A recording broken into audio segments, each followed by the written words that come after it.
Thank you, Madam Chair. Well, as correctly pointed out, under Article 5, the allegation states, respondents engage in conduct indicative of unexplained wealth and material non-disclosure of her salin. Pero ang malaking problema, pag tinignan natin, hindi naka-attach what salin we are talking about. Kung walang salin na naka-attach, walang baseline para makita natin what was allegedly omitted. Ano yung inconsistent? And I was looking, going back to complaint, there is no recital eh. So paano natin malalaman which inconsistencies are we talking about? There is 811 pages dito sa complaint. Karamihan ng attachment, acknowledgement receipt, PSA certification, DepEd certification, isang audit memorandum at saka notice of disallowance. Pero both the salary and the bank account being stated, wala naman.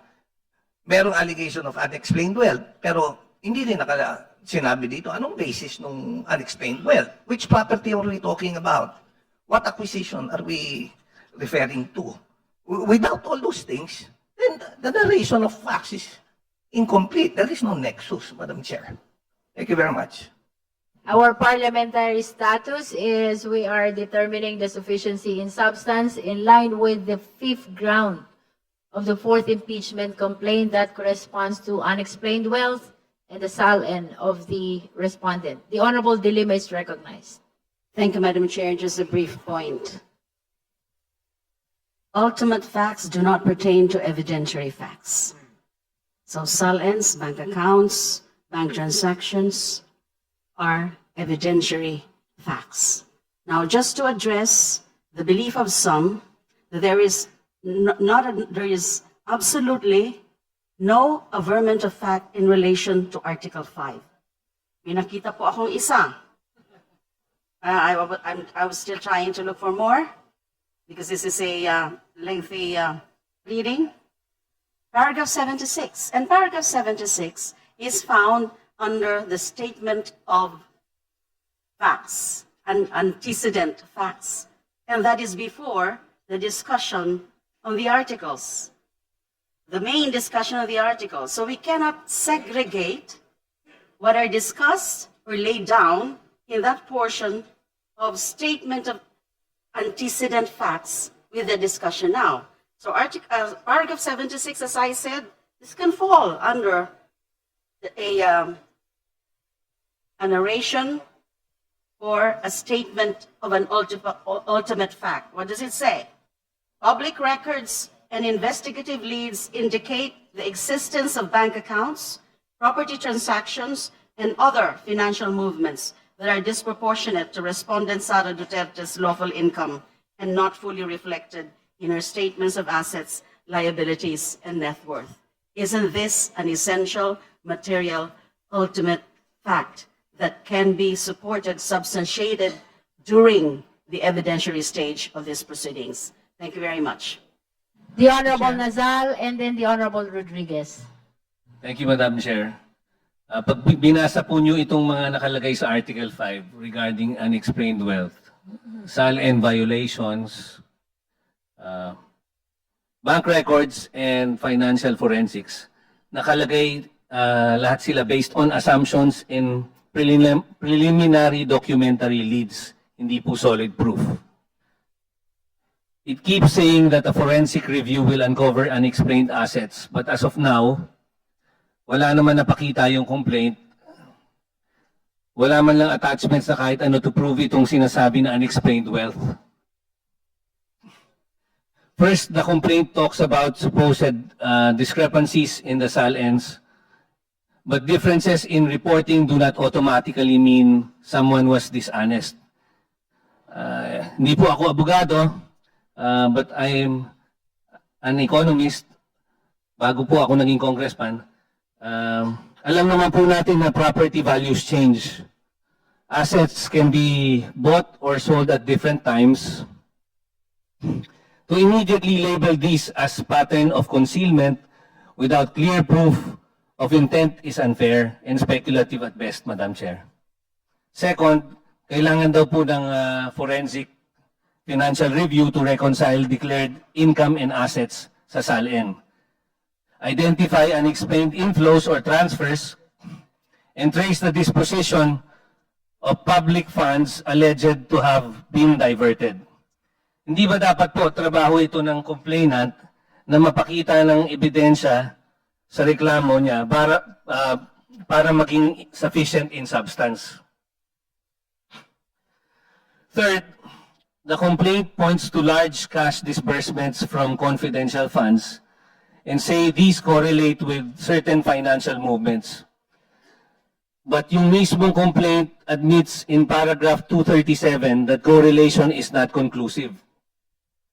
Suspicion based only on timing does not prove personal gain. So, mag-i-impeach po tayo ng Vice President na binoto ng 32 million na tao na Pilipino dahil lang sa suspetsa. Third, the mention of intermediaries, third-party accounts, corporations, or relatives is likewise made to sound suspicious. But many lawful transactions are done through representatives or business entities. These arrangements are common and legal. Dapat man lang may katibayan o pruweba na ginagamit ang mga ito para sa mga illegal na gawain. Wala naman pinakita na kahit anong dokumento sa complaint. Fourth, alam natin, Madam Chair, na ang bank secrecy is not absolute, pero hindi natin ito dapat ma-set aside based on unverified claims. Investigation should be based on real and credible evidence, not on fishing expeditions in the hope of finding something. Most importantly, ang impeachment ay isang seryosong constitutional process. Kaya dapat, it should not be based on guesses or on what someone thinks might be discovered later. The burden is on the accusers to prove actual unexplained wealth. The Vice President should not be expected to disprove mere suspicions. At the end of the day, Madam Chair, Article 5 is asking people to assume guilt based on what might be found later, not on what has clearly been proven now. Allegations and suspicions are not the same as evidence. Thank you, Madam Chair. Next is the Honorable Rodriguez. Yes, thank you, Madam Chair. With due respect to our new Deputy Minority Leader, she tried to explain Article 5, which is zero recital of facts, unexplained wealth, and violation back records, and financial forensics by going to the statement of facts. And that's she's right, that we can cite that. However, what does paragraph 76 state? Are these recital of facts? I will read, Madam Chair, and it is for all of us to determine whether this is a recital of ultimate facts constituting the offense. It says here, public records and investigative leads indicate existence of bank accounts. What are these public records? What are these investigative leads? Here, Madam Chair, you can see here the fourth impeachment complaint is really a big volume of annexes. There is no annex on this particular. What are the public records? Nothing. See? What are the investigative leads? There has to be statements. You cannot just say, for example, that there is draft and corruption without also stating the ultimate facts constituting that. You cannot just say, malversation. You cannot do that. There has to be a statement of facts. Now, you say public records. What are these public records? To give us an indication that there's a crime has been committed, that a impeachable offense has been committed. Nothing. And then it says other financial movements. Very vague. Other financial movements. There are a lot of financial movements. In the stock exchange, in the trade and commerce of people. So, what are these financial movements? And they say that are disproportionate to respondents' lawful income and not fully reflected in their salary. Which salary?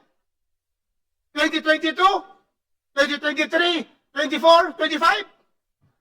No statement here. It's a general blanket statement. These are not recital of facts. So therefore, paragraph 76 does not support Article 5. So once again, there is absolutely no, that's only insufficient, nothing, no substance in Article 4. Thank you, Madam Chair. Madam Chair. Honorable Ridon. We'd like to, before indulging, Before we proceed, may I just acknowledge first the Honorable Paulo Henry M. Marcoleta from Sagip Party List. before, proceed. before indulging our good colleague, Congressman Rodriguez, on the public records that is actually looking for, I'd like to read for the record the articles of impeachment of the Corona impeachment process, in which former Chief Justice Renato Corona was convicted, and SALN was one of its bases, no? It was a very general narration of the facts, and I think this should be the same standard, because this has undertaken the entirety of the process of impeachment, from the express route towards final conviction at the level of the Senate. So I will read it. Madam Chair,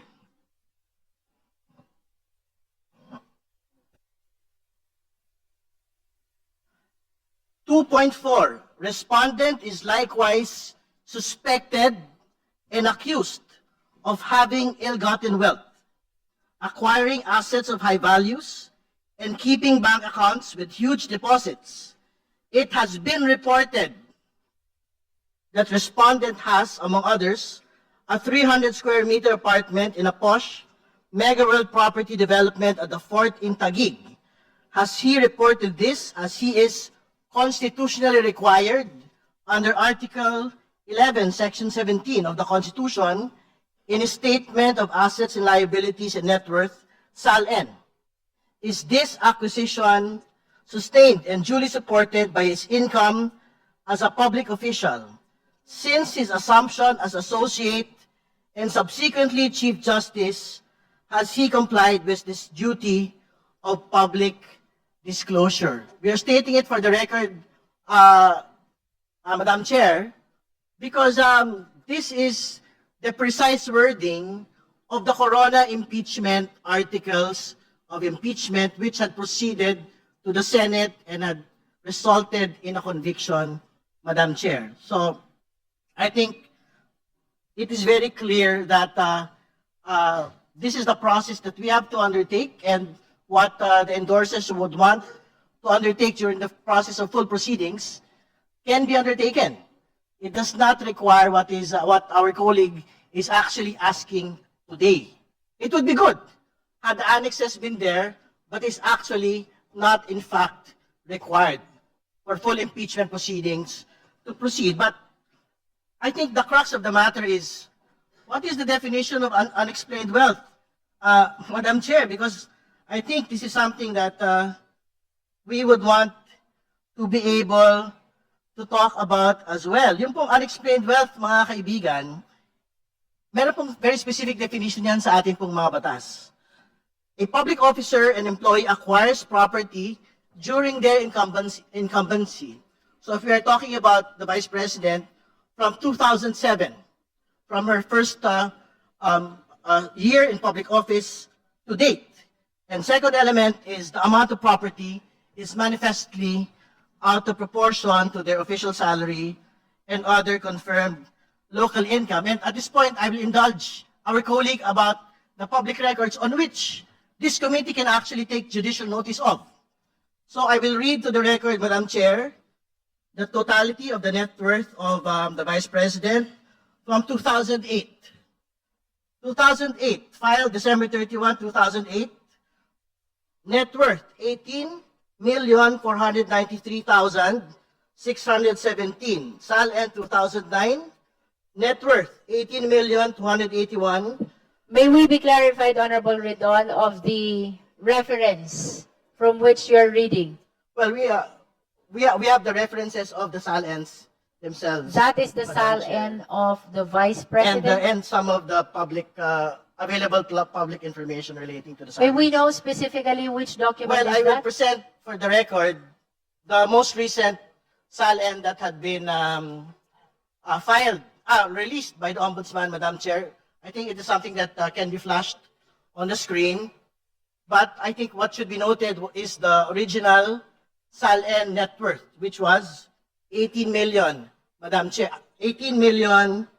With the indulgence of the justice members, we will be flashing on screen the document, which is the reference of the Honorable Ridon.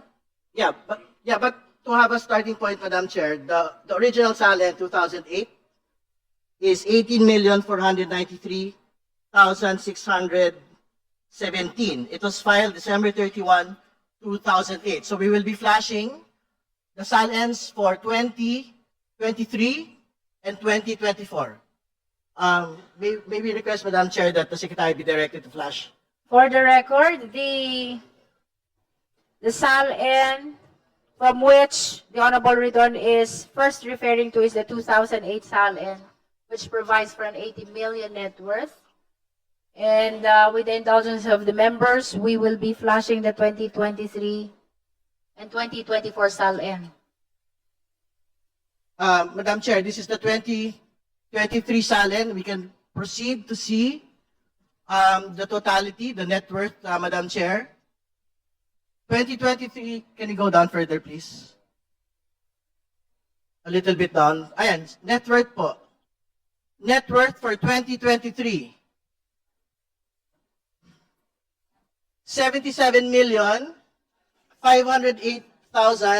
77,508,841 pesos. This is for 2023, Madam Chair. Can you flash 2024, Secretariat, please? Kindly flash the 2024.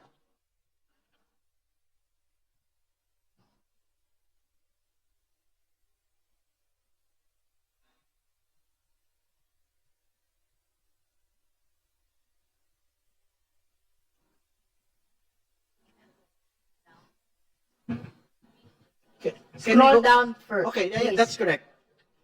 For 2024, released by the Office of the Ombudsman, net worth of the Vice President is, can you put it a bit further, please? Up. Down, please.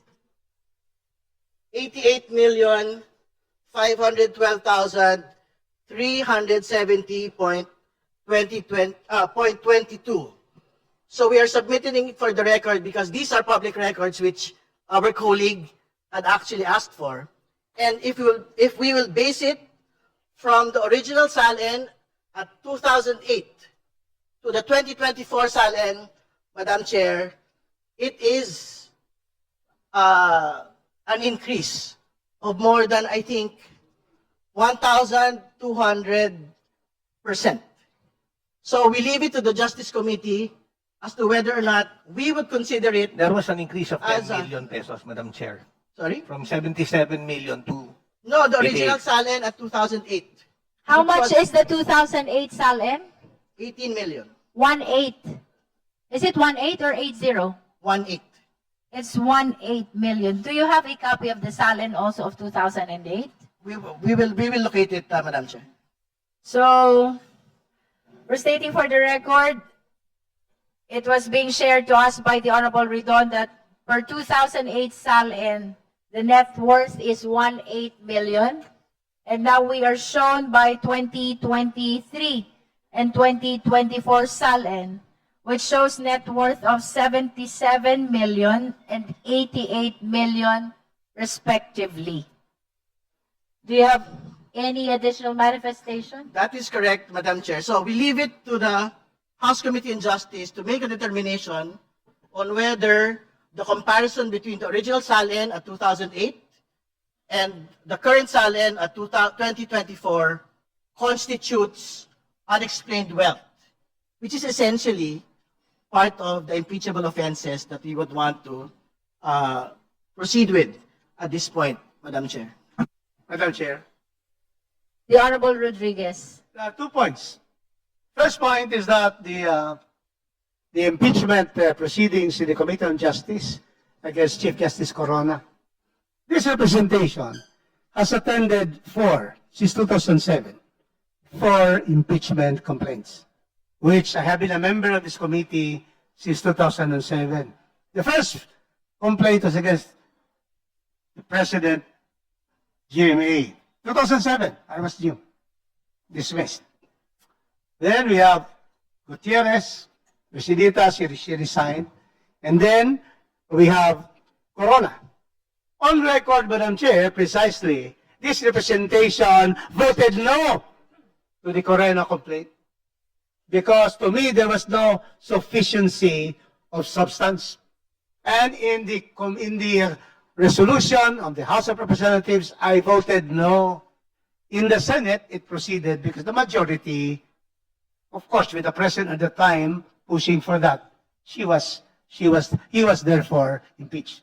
In other words, the proceedings there are completely different now. I don't know that during the time they allowed it, but here our chairman is making sure that we follow the requirement of substance, that there should be sufficiency in form of substance, and there should be recital of facts. Well, in that particular case, I lost. I was against it. It proceeded. But I voted no. I did not want Chief Justice Corona to be impeached. Later on, it has come out that there have been lobbies with senators to impeach Corona, you see. So, therefore, that is what happened before. But now, Madam Chair, we are with you. You are presiding this very well. And we want to have the real recital of facts constituting the offense charge. And certainly, based on this, and based on the complaint, and based on the annexes, wala. Now, a new matter is injected by our friend, Congressman Redon, stating about SALENS of 2023-2024. Is that particular SALN, has that been authenticated by the Ombudsman? Do you have a copy of authentication of the Ombudsman? Honorable Ridon? I don't think that is required. It is public record, Madam Chair. You know, there's no automatic authentication, public record, all the records. There has to be authentication. When you go to a proceeding like this, it's the Justice Committee of this country, of the House of Representatives. Madam Chair. You cannot just state that it's a public record. Now, where is it? Where is it? Is it found in the complaint? Because we are limited, Madam Chair, to the complaint and to the annexes. Here we are. We're limited with this.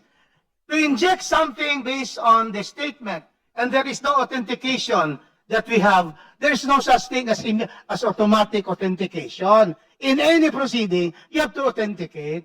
No, So but that- therefore, there can be, Madam Chair. unless there is an authentication and the Ombudsman has already certified that, we cannot take cognizance of that particular injection of this new matter in the hearing. Thank you, Madam Chair. Just to be clear, Honorable De Lima first, and then Honorable excuse me, Po, and then Madam Chair. Honorable Ridon. Authentication can be done at the evidentiary stage. No need for authentication at this point.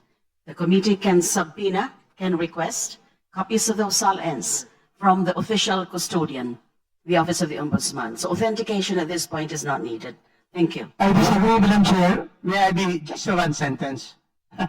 Our Proceed. verification. I will read now the verification.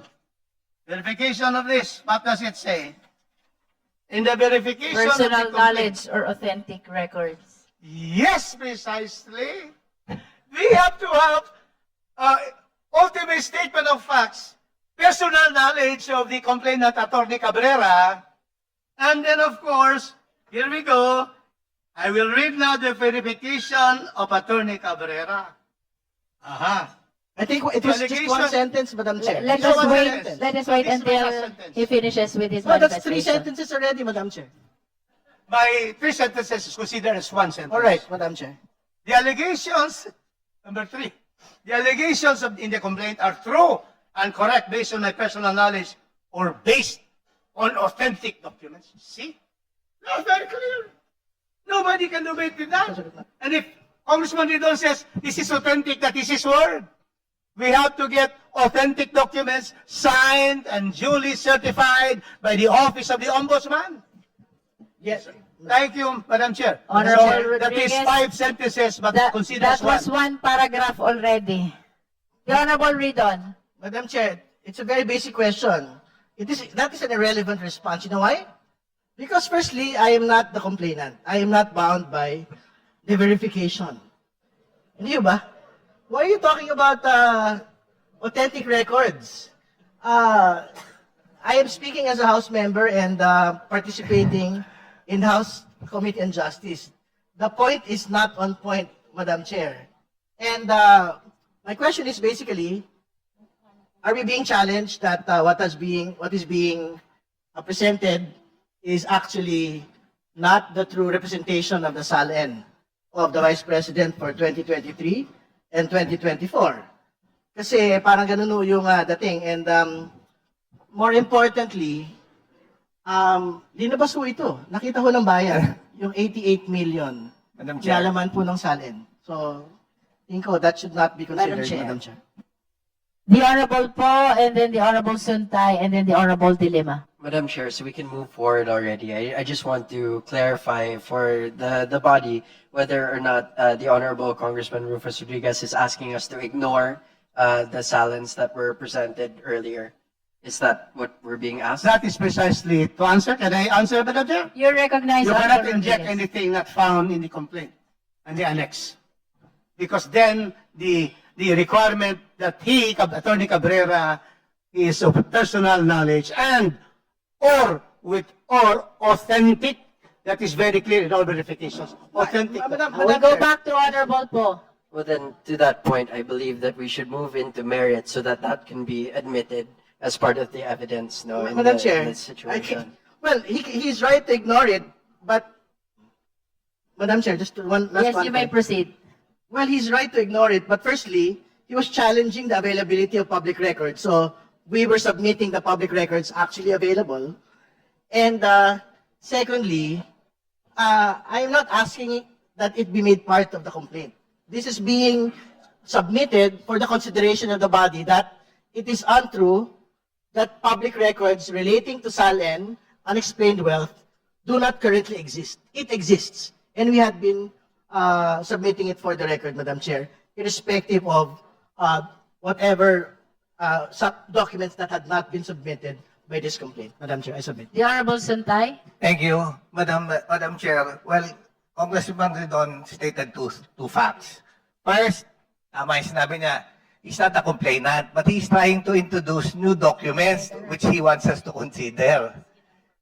Second, the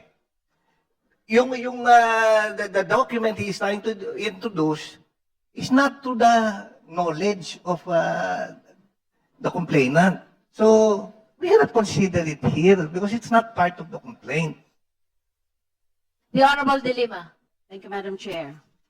Nothing prevents this committee from directing the production of SALNs as essential documents in determining the facts of these proceedings. Impeachment is sui generis. We have all the plenary power or authority to do that, just to arrive at the correct conclusion, just to substantiate and establish the necessary and essential facts. That is my position, Madam Chair.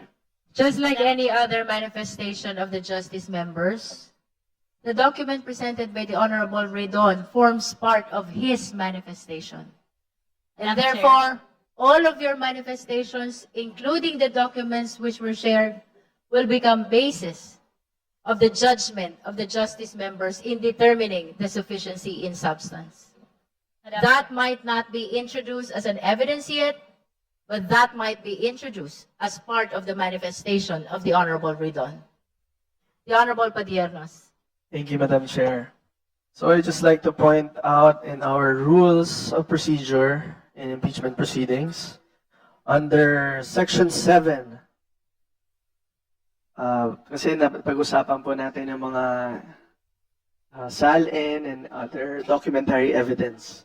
So it says here that the committee shall have the power to issue compulsory processes for the attendance of witnesses and the production of documents and other related evidence. So ibig sabihin po nun, again, at this stage, we're just merely looking at the recital of facts, whether it constitutes an impeachable offense. So I would just like to proceed with my manifestation. So Madam Chair, on Article 5, the committee's task is not to decide whether the respondent actually has unexplained wealth. The question is whether the complaint pleads a coherent theory of liability supported by alleged facts, which, if true, could amount to an impeachable offense. As pleaded, Article 5 alleges that public records and financial leads point to assets and financial movements inconsistent with lawful income and allegedly not fully reflected in SALNs, which, if assumed true, raises a serious accountability issue under the SALN regime and supports a theory of betrayal of public trust. Kaya lang po, meron po tayong case. I just wanted to also share with the committee the case of Salig, where the Supreme Court held that it cautions that errors in SALN do not automatically equate to dishonesty, absent intent and due process. Kasi na-mention din po kanina, it's unfair daw po na kung merong hindi na banggit sa SALN ay automatically liable na dapat yung impeachable officer. So those considerations are matters for later stages. Again, hindi po natin sinasabing guilty ang ating impeachable officer at this point in time. We are merely looking at sufficiency in substance, yung which later on pwede po mag-submit yung ating impeachable officer or respondent ng kanyang mga defenses. So at this stage, the pleaded allegation is that the omissions are material and linked to unexplained wealth indicators, which it would appear would be enough to cross the threshold of sufficiency in substance. Thank you, Madam Chair. Madam Chair. Thank you. Honorable Zamora. Thank you, Madam Chair. 2 points. First, this is regarding the ultimate facts that must be alleged in a complaint. And this goes for all of the allegations in the impeachment complaint.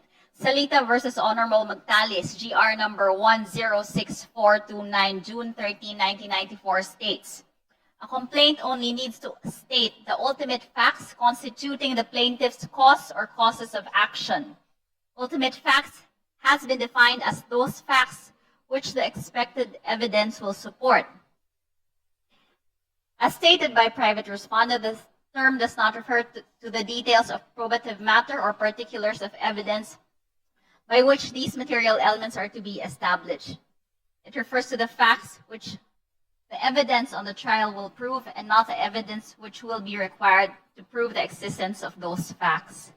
Second point, Madam Chair, we were discussing lengthily about the public documents, the SALN. Public documents follow the self-authentication rule. They do not need further authentication. They should be enough, and their existence as public documents is by itself their authentication. Thank you, Madam Chair. Honorable De Lima, would you like to make manifestation? That is exactly my point also, Madam Chair, about the All right. self-authentication rule relative to public documents. And SALNs are public documents. When we're able to get them, they are public documents. Thank you. I think we have made an ample exchange of arguments in as far as SALN is concerned, but I wish to reiterate that while it is true that we cannot introduce evidence at this stage, those SALNs which were flashed by the Honorable Ridon forms part of his manifestation. And therefore, just like any other manifestation of the rest of the members of the Justice Committee, will serve as basis in our determination of the sufficiency in substance. Now we proceed to the next ground. Please allow the chair to read Article 6, Other High Crimes, Pattern of Abuse, Threats, Incitement, Interference with Civilian Supremacy. The offenses specifically cited includes admission plus capability equals grave threat, pattern of conduct demonstrates willful subversion, incitement and public official responsibility, institutional harm, and public confidence. We open the floor for deliberation on the second ground, on the sixth ground. Madam Chair, The Honorable De Lima. this is my observation with respect to the sixth ground, the Article 6. I think it will now be unnecessary for us to further tackle and treat this ground as an article. And that goes through with respect to the last article, Article 7.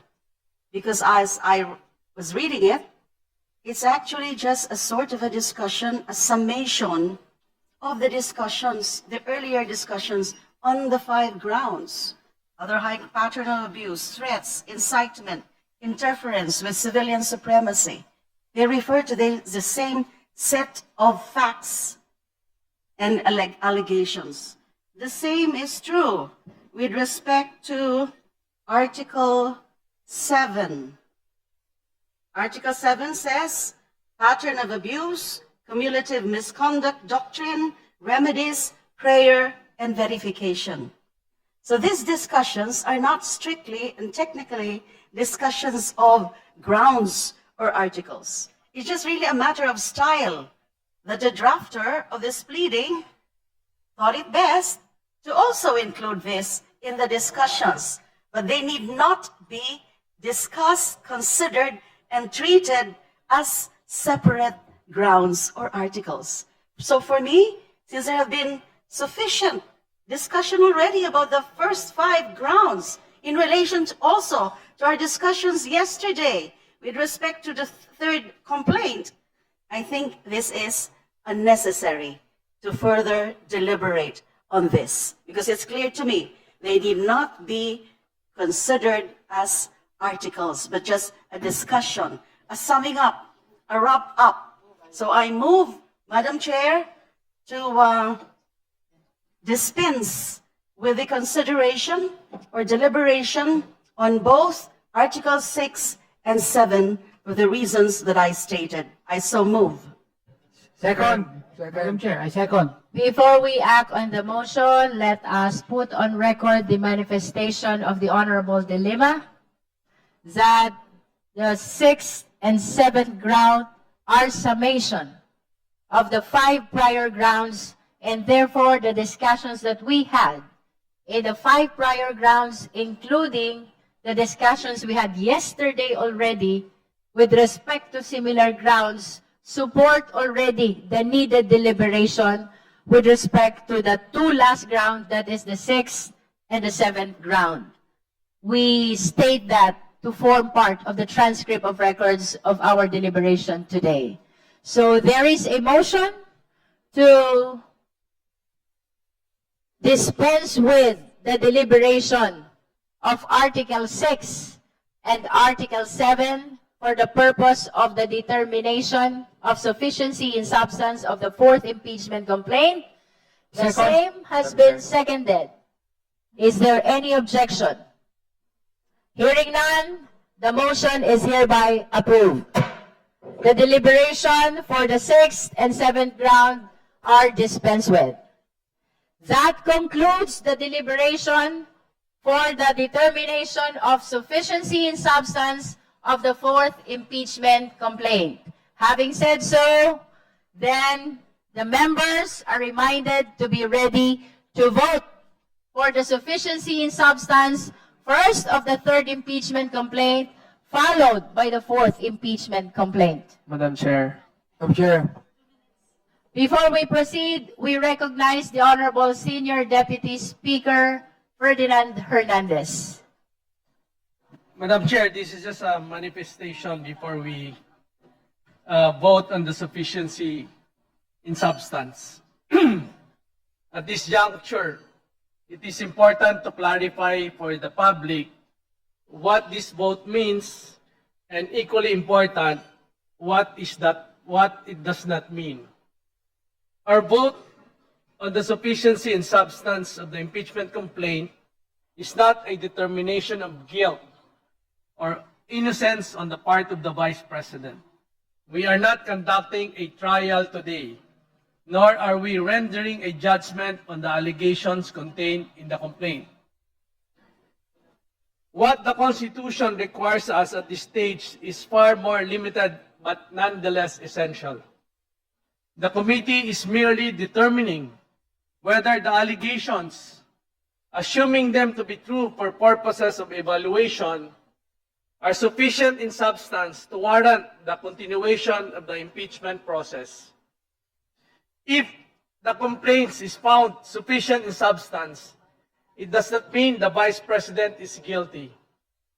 What it means is simply that the process will move forward to the next stage, where hearings will be conducted, evidence will be presented, and the parties will be given full opportunity to be heard. After the proper hearings and evaluation of evidence, the House will then make appropriate determination, either to dismiss the complaint for lack of sufficient basis, or to elevate articles of impeachment to the Senate, where the Constitution mandates that the impeachment trial shall ultimately take place.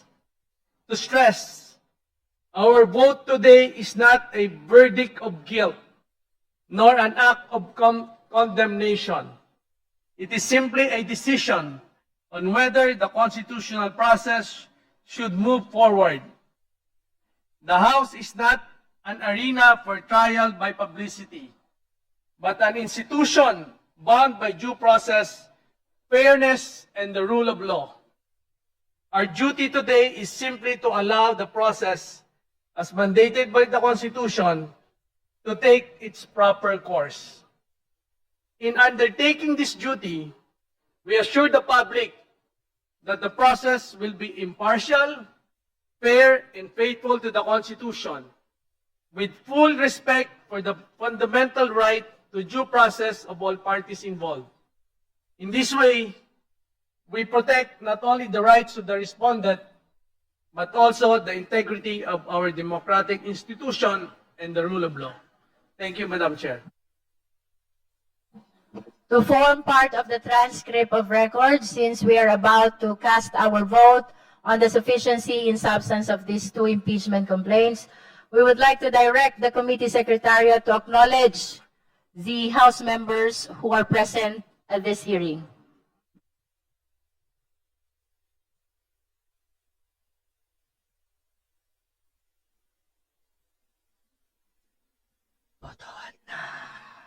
Aray ko!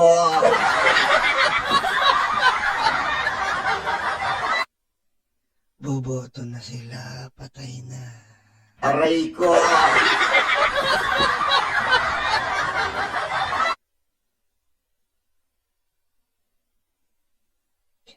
Can you please register your presence in today's hearing? As the COMSEC call your names, this is in pursuit of transparency in the exercise of vote that we are about to take. Please call the names of the House members one by one and give them opportunity to at least register their presence. Thank you, Your Honor. The Honorable Attorney General Jinky Beatrix R. Luistro. Present. Honorable Mauricio G. Dumogan. Honorable Attorney Danilo Danny A. Domingo. Honorable Jennifer A. Lagbas. Honorable Alfredo A. Garbin Jr. Honorable Brian Poe. Honorable Jose C. Alvarez. Honorable Jonathan Keith T. Flores. Honorable Isabel Maria J. Zamora. Present. Honorable Aniela Bianca D. Tolentino. Honorable Arnie Lavin Roque. Honorable Franz Vincent F. Legaspi. Honorable Emilio P. Tanuaco III. Honorable King George Leandro Antonio V. Collantes. Honorable Ana York P. Bondoc, MD. Honorable Loreto S. Amante. Honorable Jose Joboy S. Aquino II.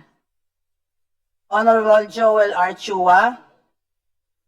Honorable Ernesto M. Junicio Jr. Honorable Arnan C. Panaligan. Honorable Lordan G. Suwan. Honorable Patrick Michael. Honorable Emerson D. Pascual. Honorable Munir M. Arbison. May we encourage the House members to please use the microphone in registering your presence. Please. Honorable Janice Degamo. Honorable Bienvenido M. Abante Jr. Honorable Jude A. Asidre. Present. Honorable Bernadette S. Barbers. Present. Honorable Rufus B. Rodriguez. Present. Honorable Chino Miguel D. Almario. Honorable Micaela Angela B. Swansing. Present. Honorable Ramon Rodrigo L. Gutierrez. Present. Honorable Maria Rene Ann Lourdes S. Matibag. Present. Honorable John Attorney J.P. Padiernos. Present. Honorable Terry L. Ridon. Present. Honorable Alan U.T. Honorable Rene Luis M. Co. Honorable Jose Manuel Tadeo Chel I. Diokno. Present. Honorable Sarah Jane I. Elago. Honorable Faustino Boji G.D. III. Honorable Ferdinand L. Hernandez. Honorable Janet L. Garin. Honorable Yasser Alonto Balindong. Honorable Francisco Paulo P. Ortega V. Present. Honorable Jefferson F. Konghun. Honorable Christine Singson Mihan. Honorable Christopher Shin P. Gonzalez. Present with official copy of the letter of SDS Puno. Honorable Beverly Rose A. Di Macuja. Present. Honorable Raymond Democrito C. Mendoza. Honorable Ryan S. Recto. Present. Honorable David J.J.C. Suarez. Honorable Ferdinand Alexander A. Marcos. Honorable Lawrence R. Defensor. Present. Honorable Julian Jam L. Baronda. Present. Honorable Marlene L. Primicias Agabas.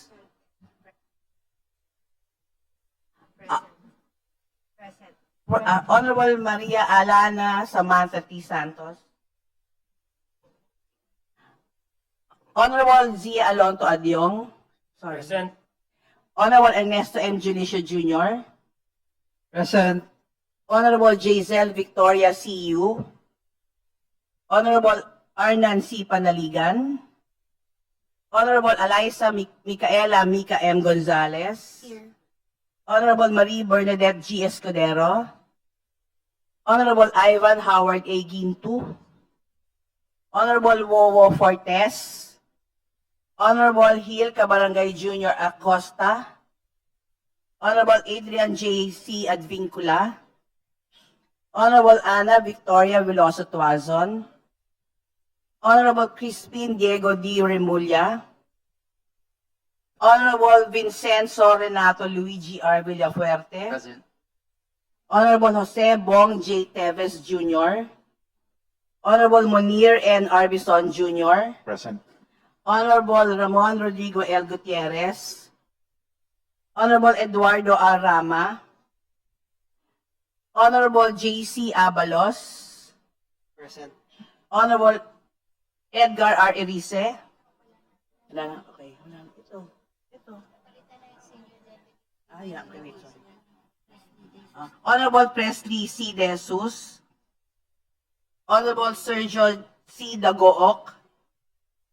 Honorable Kaka J. Bagao. Honorable Stephen James T. Tan. Present. Honorable Laila M. De Lima. Present. Honorable Percival Percy Sendanya. Present. Honorable Antonio L. Tino. Present. Honorable Jesus Manuel Bong C. Suntay. Honorable Journey Jet V. Nisay. Honorable Reynolds Michael L. Tan. Present. Honorable Shelo Crisel Lagman. And Honorable Walfredo Arman R. Di Magila Jr. The chair understands. We acknowledge also, COMSEC, the presence of the Honorable Ilago,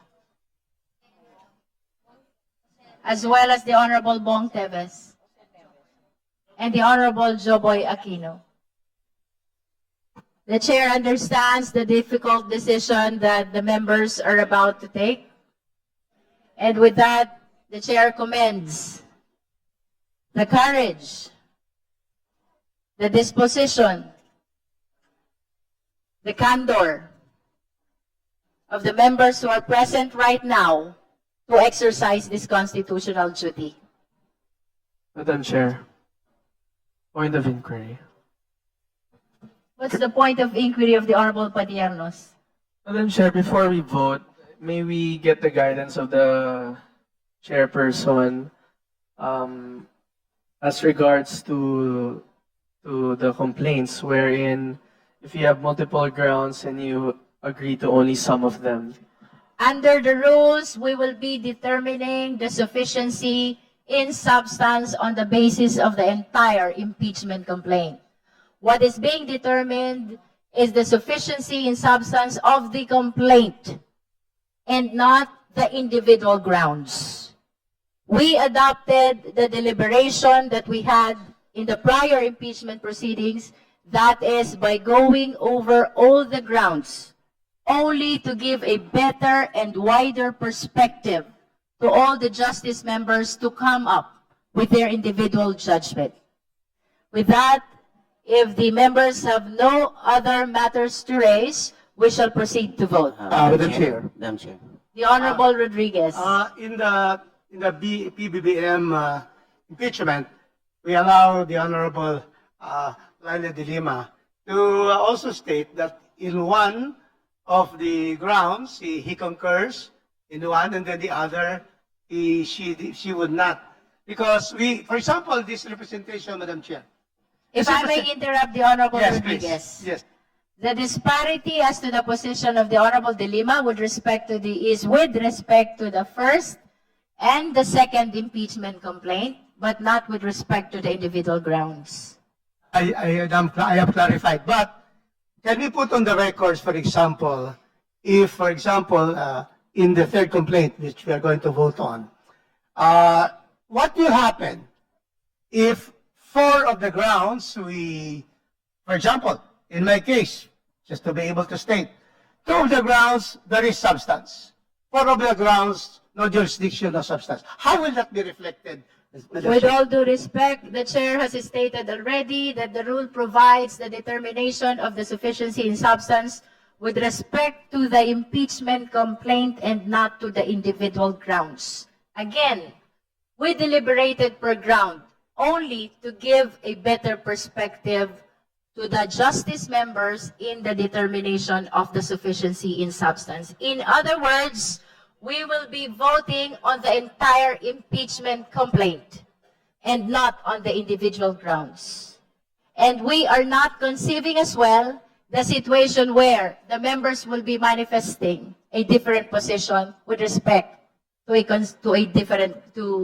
a respective ground of the impeachment complaint. With that, we shall proceed to vote. The chair is now ready to hear the motion on the sufficiency in substance of the third impeachment complaint, that is Father Sabalia et al. Impeachment complaint endorsed by the Honorable Congresswoman De Lima.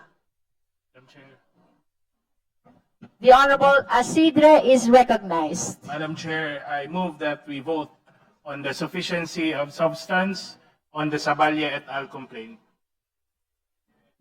May we be given the opportunity to make it more accurate. We Madam- need to declare either sufficiency or insufficiency in substance of Sabalia et al. Complaint. Madam The Chair- Honorable Asidre. Madam Chair, I move that we declare sufficient in substance the Sabalia et al. Impeachment complaint. There is a motion to declare the sufficiency in substance of Sabalia et al. Impeachment complaint. The same has been seconded by the Honorable Tino and the Honorable Zamora. Do I hear an objection? No one is objecting? Objection, madam. An objection has been registered by the Honorable Suntay, which means we will proceed to vote. Those who are in favor of the motion, please raise your right hand.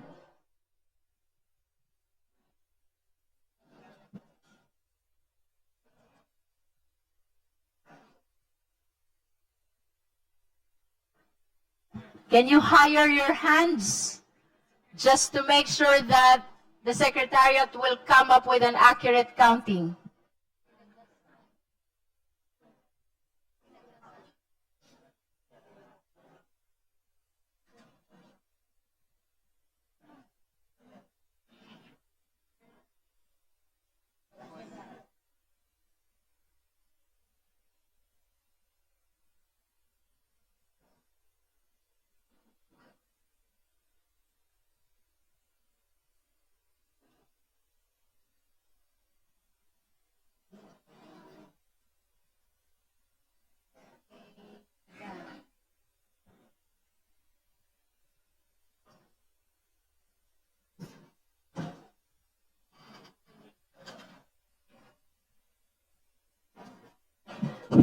Secretariat, are you okay?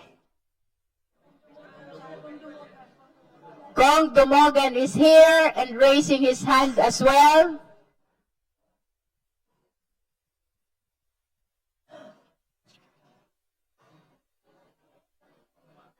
Oh, you may now put down your hands. Those who are not in favor of the motion, those who are not in favor of the motion, please raise your right hand.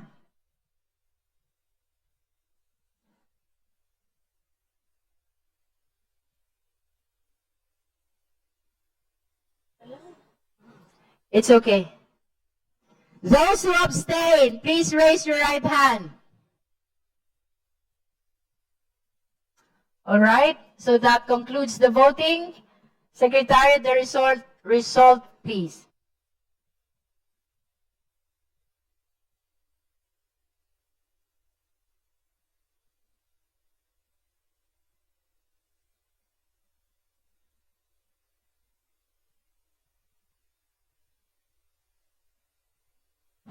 For the record, the Honorable Renego just came and she's registering as well her vote for the affirmative. That is in favor of the motion.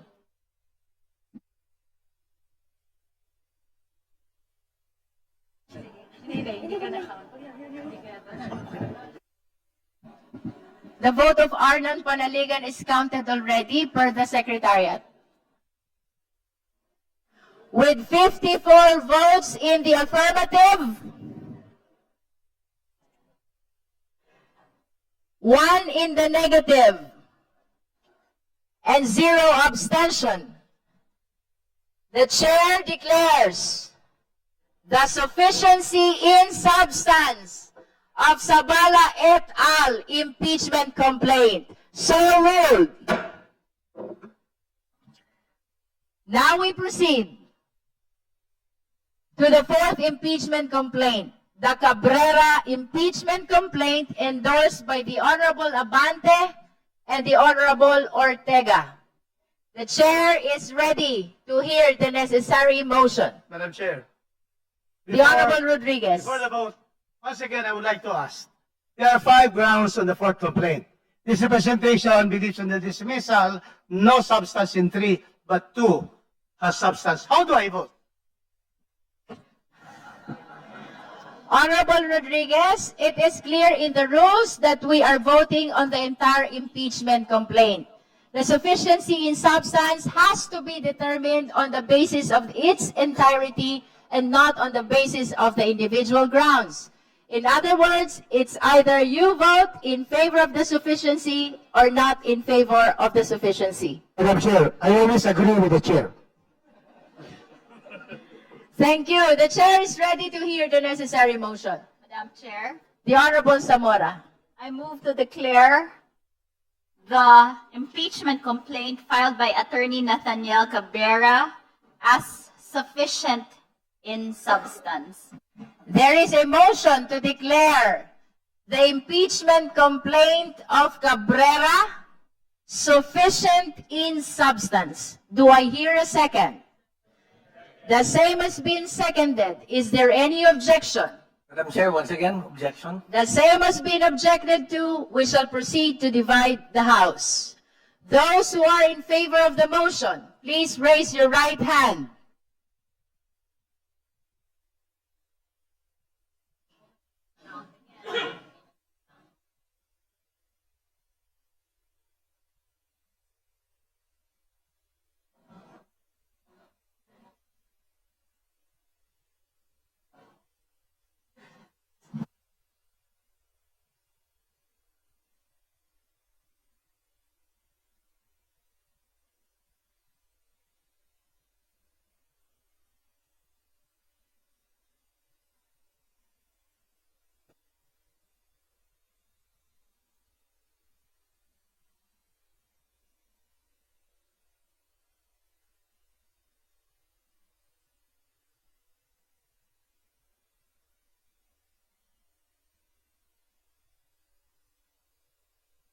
Secretariat, are you okay? You may put down your hands. Those who are not in favor of the motion, please raise your right hand.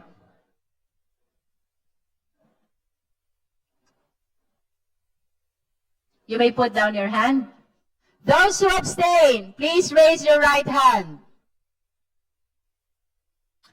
That concludes our voting on the fourth impeachment complaint. Secretariat, resolve, please.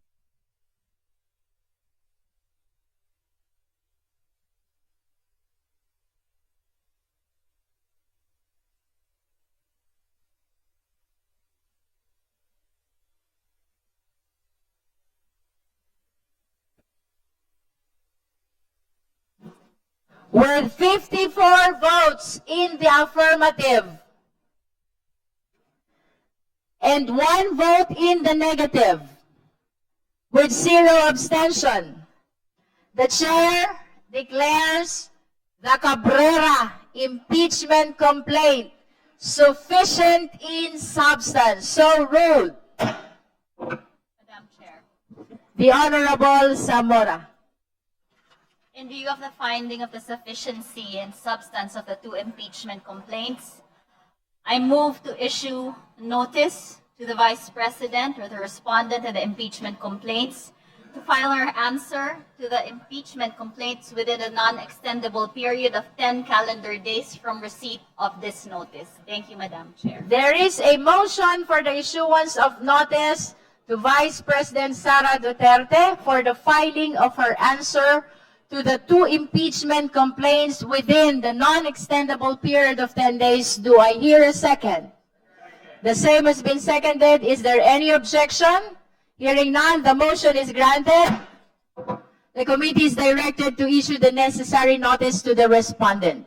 If there are no other matters to be discussed in this committee hearing or to be manifested by the members, the chair is ready as well to hear the necessary motion. Move to adjourn, ma'am. Move to adjourn. Our today's committee meeting is hereby adjourned. Alright, forevermore. Alright, forevermore. Alright, forevermore.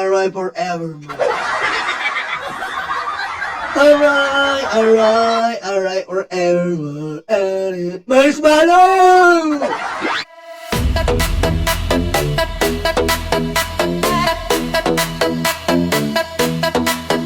Takot na ang mga aso, dumarating ang mga kaso.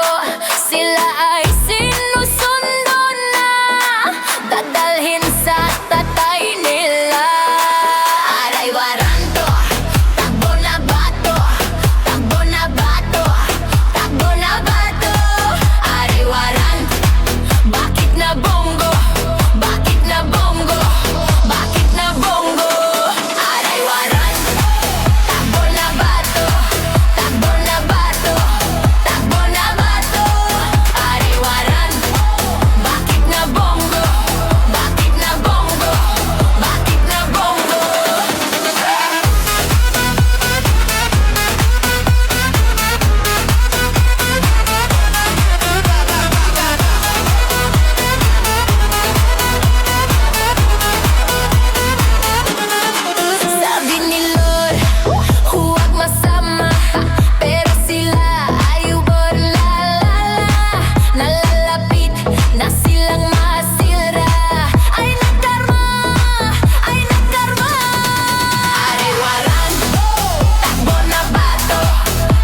takluga, de, stanga-tanga, de, takluga, de, stanga-tanga, de, utakluga, de, stanga-tanga, de, utakluga, de, stanga-tanga.